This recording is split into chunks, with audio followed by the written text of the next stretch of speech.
How do you approach this first game here? We got overseas. They got a lot of weird stuff going on. What's your breakdown?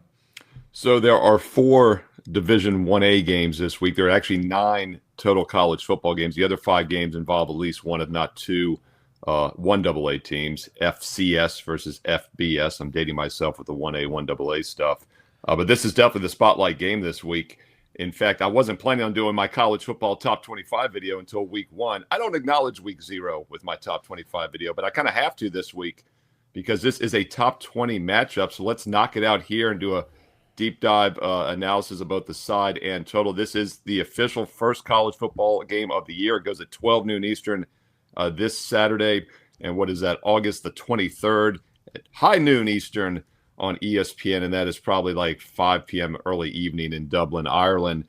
Ninth or 10th time, I believe they've played games in Ireland. Goes all the way back to the late 1980s, which surprised me. And then they took a hiatus from us 2 decades, resumed in 2012. Notre Dame, Navy, and then we've had some games since then as well. In fact, we've played each of the last 3 years at this exact stadium, and we, of course, had Northwestern Nebraska, high-scoring shootout 31-28 3 years ago. 2 years ago, we had Notre Dame romping Navy 42-3, and then last year we had that big upset. Georgia Tech, I believe, about a 10-point dog, beat what turned out to be a vastly overrated Florida State team 24-21. Of course, Florida State was top 10 at that point and just fell in their face all season long. This is a big game. These are two top 20 ranked teams, as I mentioned. They're both two of the top 3 favorites, along with probably Arizona State, to win what's a very mediocre Big 12 conference this year. And it's also interesting because it's a quick rematch, something we hardly ever see. These teams played in late November last year at Iowa State. Cyclones won that game 29-21. A little bit misleading, though. If you look at the box score, yes, they had a 22-14 first down edge, but Kansas State outgained them by 40 yards, outgained them by nearly 2 yards per play. And what really jumps out to me from last year's game was the passing result. 7.6 yards per pass to 3.8 for Iowa State. Cyclones did run for about 40 yards more, but Kansas State 4.6 to 4.3 yards per rush. So if you look at the yards per play, yards per pass, those are the numbers I like to break down in general. Kansas State was as good, if not better, in that game. The difference, of course, 2 turnovers to none, and they were on the road. So this is a quick revenge spot. And don't forget that win allowed Iowa State to advance to the Big 12 championship game against Arizona State, who ended up getting a top 4 seed in the college playoff. So I do think Kansas State has this game circled. There's obviously uncertainty when you're traveling overseas with 19, 20, 21-year-olds going to Dublin, Ireland. But I'm going to handicap this game as a clean handicap. 2 top 20 teams, both return their quarterbacks. They both return their coaching staffs. Very similar to last year's matchup. And on surface, I think Kansas State has like 10 returning starters, Iowa State 13. But you got to look at production returning and also the transfer portal. I actually rate Kansas State with the better returning production on both offense and defense versus Iowa State. So I thought they were as good, if not better, last year. I would lay the 3. And by the way, this line is moving around. We have mostly -3s out there right now, juiced in some spots. I've even seen a 3.5 start to pop. So I'd grab -3 or less if you like Kansas State. If you like Iowa State, I would wait. You probably will find some +3.5s later this week as we get closer to the weekend. As far as the total goes in this one, sitting right now around about 49.5 after opening 49. I've seen a couple 50s pop in some of the sharper books.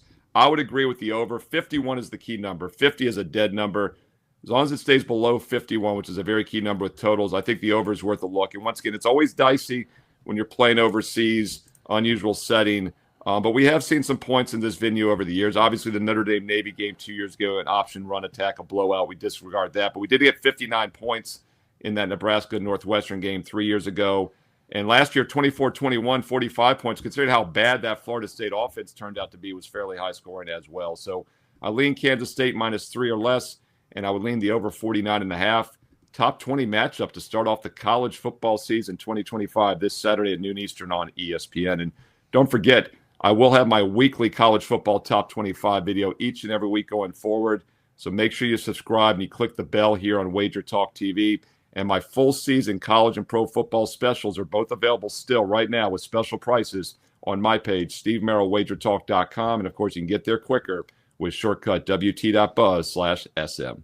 We talked about Florida State falling on their face last year. They obviously were a flawed team, but you do wonder about you're a top 10 team, a double-digit favorite. You know your season's been wrecked already. You're flying back from like Europe, and it's hard to get back up. So my point being, whoever loses this game is taking a major blow in the Big 12 because it's a conference game, don't forget. And also, a top 25, they're going to be bumped out of the rankings. I'd be very careful with them going forward is my point. It'll be interesting to see if the loser of this game has the hangover like Florida State did last year. Was that the biggest misread on a top 10 ranked team before the season started last year? Yeah, once again, I don't want to say, well, they were flat because they lost that game because they were just miserable offensively. I think they scored, 14 or less, and I'm like, every game for like the next 2 months. Hey, the transfer portal is, makes things so dicey now. And the other problem I think you and I have seen, with college basketball and college football the last couple of years, is just motivation. We saw this in November, December last year in college basketball. Some blue blood programs. I remember Indiana at times was like that. I'm sure you follow them. You start paying these guys $50,000, $100,000, especially in basketball. We only have maybe 6 or 7 guys you're dealing with. We're getting some real random results at times, and it is changing how you have to handicap, I think. But the bright side to that is I think we can do situational handicapping more than ever, and that's something you and I both love doing.